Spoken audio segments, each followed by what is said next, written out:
Justin Haskins is with me, and we're talking about propaganda wars and the things that are happening currently now that we pretty much predict in this book. But one other thing that hasn't happened yet, but usually doesn't happen, at least in the last year, until the last 1 or 2 days. It takes you about 2 days for a deep fake to circulate, and then it's exposed as a deep fake.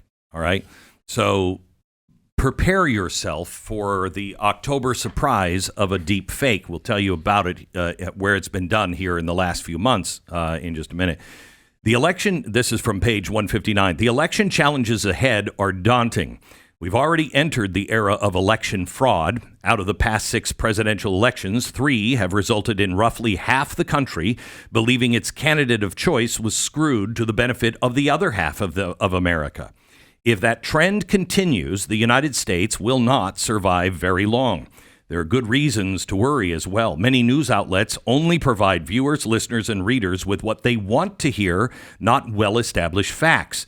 Some government agencies, law enforcement, and courts have been weaponized to serve political purposes.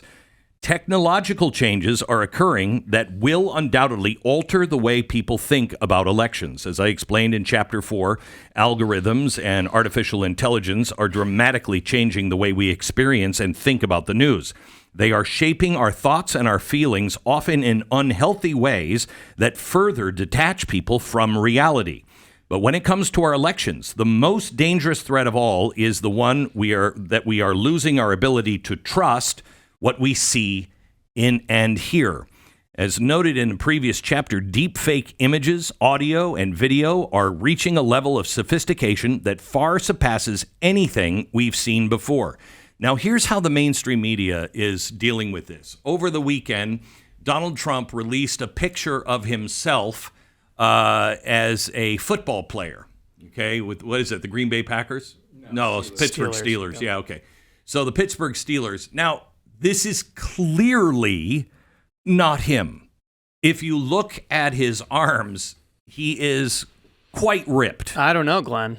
Yeah. I don't know. Yeah, that's what the picture says. Glenn. Right. I don't know. Okay. Also, it's him currently in his 70s. Yeah, right. It's ridiculous. They don't employ any 70-year-old football players. Okay, so this is what the mainstream media is pointing out as, well, that's a deep fake. That's not the kind of deep fake that you should worry about. That's not deep. That's just fake. Yeah, just fake. Okay? Mm-hmm. Now, when you see your favorite or most hated politician say or do something where you can't be sure it really is him or her, the uncertainty will grow, as it will in this election and the coming years. At some point, there is going to be a deep fake crisis, and it could spark severe economic or political instability. It's avoidable, but only if people soon understand the threats that we are faced with before it's too late. Americans also need to be better prepared to know how to tell the difference between truth and lies and to recognize the threats posed by large institutions and powerful politicians who benefit from the crisis, just as I outlined in Chapter 3. Okay. So then I go into, in this chapter of the book, I go into a couple of things that are happening right now that have happened in this election in America that are not game-changing, but very confusing. One of them happened in, I think, New Hampshire. Right. Yep. Yeah, New Hampshire. And it was very confusing, but it wasn't game-changing, and people caught it, thank God, in time.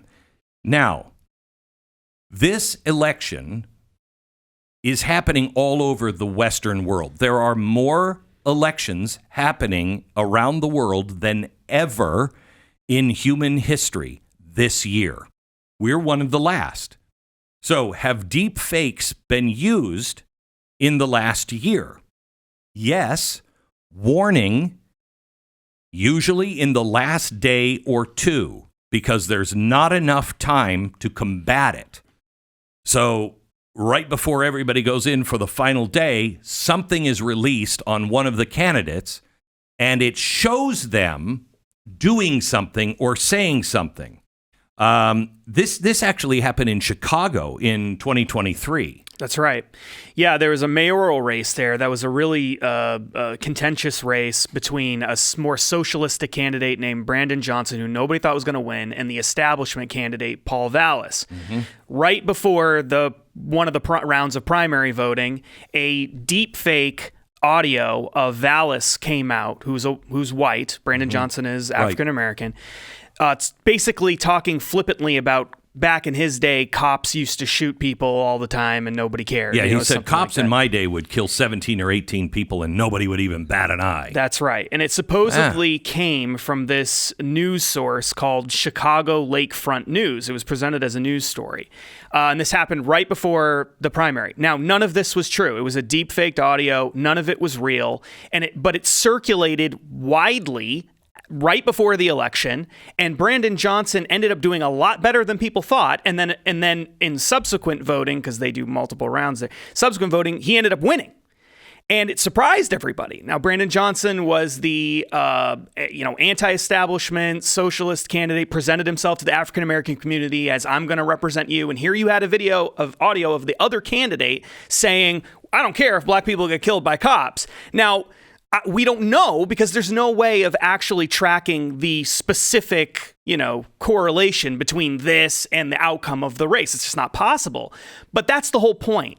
It creates all sorts of uncertainty and confusion, and we don't know how many people were impacted by this. Maybe not enough to swing the election, but maybe it was enough to swing the election. I'm going to say something that I want you to remember in case a deep fake comes out 2 days before the election, 3 days or 1 day before the election. Even if it is against Kamala Harris and it is just so juicy that he's like, are you kidding me? There she is with Fidel Castro saying, yeah, we're going to take down the United States of America and make it communist. Do not believe it. Do not believe it in the last couple of days. It is happening. Slovakia, the same thing happened this year. This was an audio recording that was posted to Facebook. On it were two voices, one who leads the liberal progressive Slovakian party and the other from the daily newspaper over there. They appeared to be discussing how to rig the election, partly by buying votes from the country's marginalized Roma minority. Okay? The candidate immediately said, that's not us. This is manipulated tape. This is AI. It's not us. It was posted during a 48-hour moratorium ahead of the polls. This is a moratorium where the press and the candidates are not allowed to say anything. They're not allowed to speak ahead of the polls opening. The media outlets and the politicians are supposed to be silent. That meant, under their rules, the post couldn't really be widely debunked. It was all over the media, but no one could say anything about it. Even if you could say something about it, 2 days is not enough to reduce the damage. Especially, honestly, if it came out against Donald Trump, because the press isn't going to do that anyway.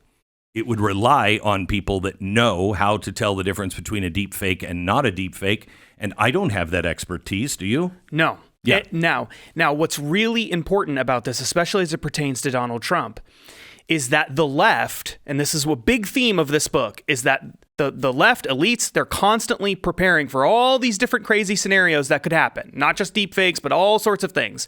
And then they use those golden opportunities, as Prince Charles once talked about with COVID, to reset the world. This is what they do. Well, when it comes to deep fakes, we know that they're wargaming this out. We know it. We talk about it in the book. We outline all of the things that they're doing. They held a huge event called the Deepfake Dilemma earlier this year, where they prepare for they got all these former government officials together and Democrats and people in the media. Alex Witt from MSNBC was there, and they held this event to wargame out what happens, hypothetically, if a deepfake benefiting Donald Trump, produced by Russia, occurs just before the election showing election fraud, but there really isn't election fraud, or telling voters in a swing state the wrong time or place to vote. How are we going to handle this? What are we going to do? And their solution to it was, we need to set up a network of trusted experts that you can go to if you're a local election official in the event of a deepfake crisis, so that you can talk to us and we'll tell you what the right answer is to these problems. All of the people involved in this are crazy anti-Trump and scary anti-Trump. One of the main people is a guy named Miles Taylor. Do you remember him, Stu? Yeah. He was their Trump aide at one point, wasn't he? Miles Taylor was the he was in the he was the chief of staff at the Department of Homeland Security in the Trump administration. Right. Yep. Mm-hmm. When he was in the Trump administration, he wrote an op-ed in the New York Times anonymously saying, I'm the resistance inside, I'm the leader of the resistance inside the Trump administration. Then he wrote a book anonymously about it. And then he wrote another book, not anonymously, admitting this is that he was the guy all along. He's a big hero on the left because he was working inside the government in the national security to thwart the duly elected president of the United States. They have no problem, as we have now seen, with coups. They have no problem with it. And he's one of the leaders of these people who are preparing for this crisis that might break out at any moment. So what happens if this does occur? Even if it's a deepfake that doesn't matter, our local election officials are being trained to go to people like that for the answer to the question at the final hour. Well, do you trust that? I certainly don't trust Miles Taylor and people like that to have the right answer. Nope. This could potentially be, and we don't know. Maybe no deepfake crisis happens, but if it does, this is incredibly disturbing. I mean, talk about unrest, talk about people questioning the validity of the election if something like this happens. If I'm the thing I am most worried about is this. And you might think, well, we're so close to the election. It's no. This is when that happens. This is one of the reasons we release this book right on top of the election, because there's things in it you need to know right now. And I didn't want to risk you forgetting about it. Deep fakes are really important and very destructive and have already happened in this election cycle with massive ramifications in other countries. 4 billion people voted this year. And several places, several countries, deep fakes have been used to sway the election in the opposite direction just days before the election. Be very, very careful.